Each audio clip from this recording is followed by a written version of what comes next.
A modern woman, born with the medical condition of phocomelia, is the subject of a sculpture put up in 2005 in Trafalgar Square. All the other spots are taken by heroes, but this is an ironic comment on established values, values we can't believe in anymore.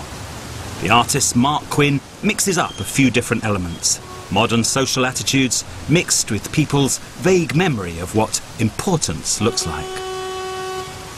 It's not like a medieval mason transforming the material to celebrate a nature that he feels he himself is part of. There is a certain level of making involving the artist's own craft skill, but really it's conceptual art. He's pressing a few buttons to make you think.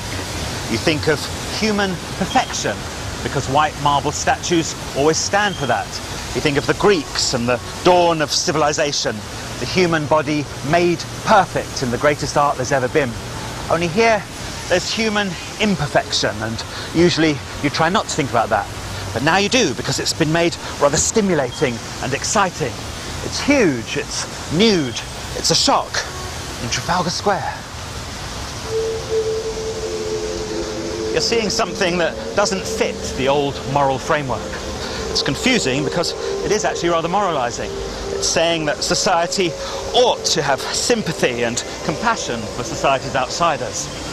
At the same time, it clearly isn't purely a message of Christian kindness, because it's so deliberately disturbing and anarchic and sensational. The weird triumph of the artist is to make these two extremes of saying the polite right thing and making a provocative punk gesture fit together seamlessly. In the past, we made objects that expressed an aspirational ideal that was slightly unreal. We recognised ourselves in them, but it was ourselves as if we were better than ourselves. We don't have that drive anymore. It's undemocratic.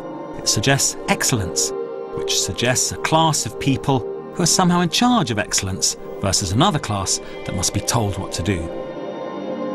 For all that the artist hasn't poured out his soul or made his hands bleed with chipping away at the noble stone with his sculptor's mallet, by putting the right questions together, he actually has mirrored our confused modern selves. That's why when people see this, they say, "I feel moved." In the past, art gave us hope, even if it was about despair. The humanity of the vision gave us hope. But we don't ask for that now. Art mirrors what we are on the level we're already at. We're open to impulse and whim and casual about greatness, even wary of it, because it seems beyond us. We already have our own mixture of hopefulness and cynicism. Our art spectacularizes that mixture. It gives it a shape. That's why modern art is accessible now. It used to be a minority interest. Now it's a mass fascination. We say, OK, we'll come here to your modern art museums and commune with the higher realm, because now it's cut down to our own size. From what we see in art, should we be hopeful about modern life? Consumerism says there are no values except the values of the free market. Why should artists be any different? They are no longer heroic outsiders who aren't understood in their own time and never make any money but provide the world with new beauty. They're institutionalized. They sell for huge amounts at international auctions. Do they provide window dressing for market forces or an alternative to corporate values? Where do we find the free market at its most speeded up and turbulent right now? Here is the hyper-present, China.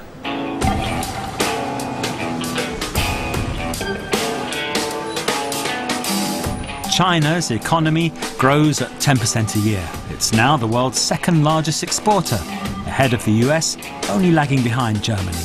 It has 7 of the world's 20 largest shopping malls, and it has 20 of the world's 30 most polluted cities. For 50 years, China had totalitarian propaganda art, in which restless questioning simply wasn't allowed. In the 1990s, as China plugged into international markets, including the international art market, artists could do any style they wanted. They rushed to embrace Western avant-gardism, and with that, they expressed the state the whole world is now in.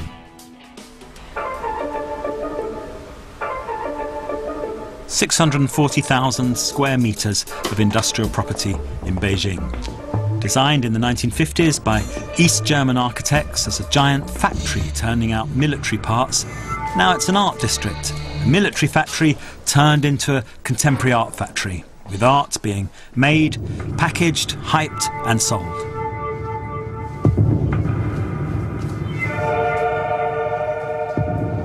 In this gallery, faded red characters from the old factory days still spell out the old ideology. Chairman Mao is the red sun that shines in our hearts. The new ideology is manufacture giddy uncertainty and join with the established Western art market, as all markets must join in a global unity.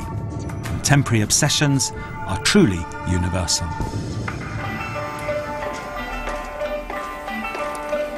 One of the galleries has a show by the artist Zhao Bandi, satirising the China Olympics coming in 2008. He does his own lo-fi version of running the marathon.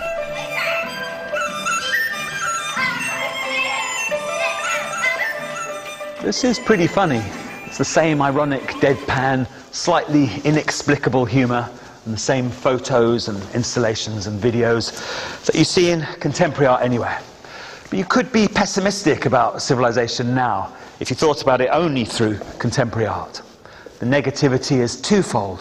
One is that the art always seems to be about despair. Is this art? Is this art? Like a mantra.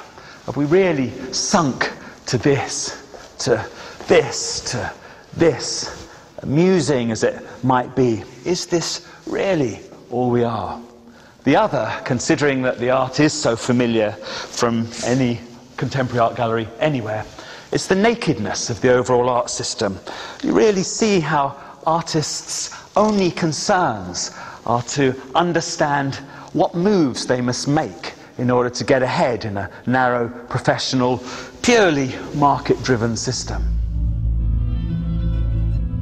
Because of market forces, the world is more and more interconnected, but everyone in it feels less and less connected to their own inner selves. We are unbelievers. We don't even have Chairman Mao as the red sun that shines in our hearts. We only have shopping. We look up, we ask, how shall we live?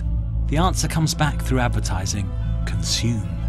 It's not the Greek gods saying, know thyself, but modern global corporations saying, numb thyself.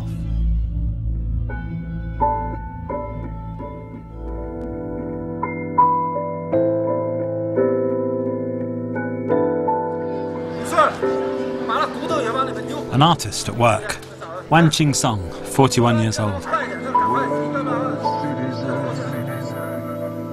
His subject is the modern mind.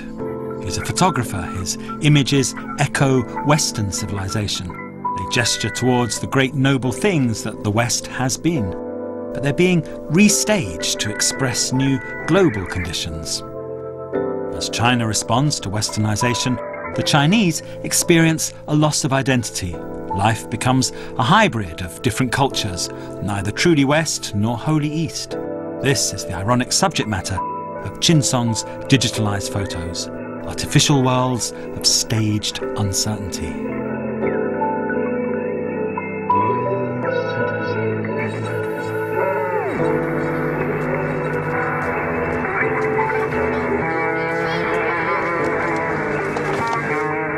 Today, Qing-song's working on a shoot where he's restaging Western oil paintings and iconic news photos of death and war.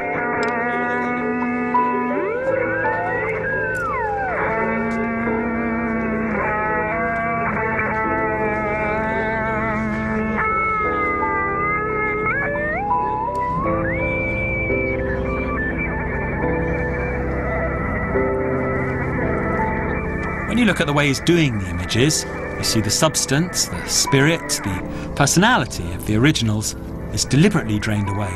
Where is the idealism? Where's the heroism? He's questioning modern yearning, modern dreams of safety, what we think we want compared to what we really are. It turns out when we get traditional style back again in art instead of disturbing abstractions, it's just as disturbing. Look at the random clock. Only 5 minutes to go. Coming up next, are we really at the end of civilization?